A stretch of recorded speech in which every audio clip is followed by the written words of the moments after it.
viungo vyenu kwa Mungu kuwa silaha za haki. Maana yake viungo vyako vinaweza vikageuka kuwa nini? Silaha. Na viungo vyako pia vinaweza vikageuka kuwa silaha ya kukuzuru mwenyewe. Inategemea unavitoa kwa nani, ndio tafsiri yake. Kwa hiyo ujue kuanzia leo kwamba viungo vya mwili wako vinaweza vikatumika kama silaha, na viungo vyako vya mwili wako kuvitoa kwa huyu Mungu aliyeziumba mbingu na nchi. Na huyu Mungu pia anatumia viungo vyako kama nini? Kama silaha.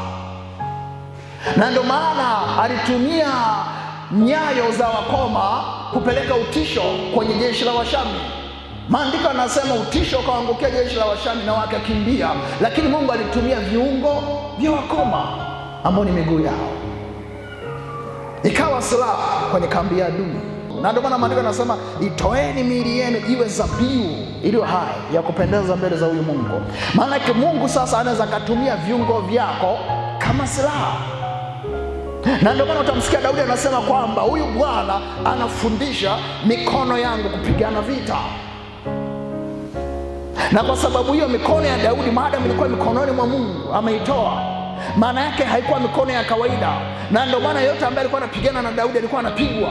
Kwa hiyo sasa inategemea nani ana uhalali na viungo vyako na anavitumiaje.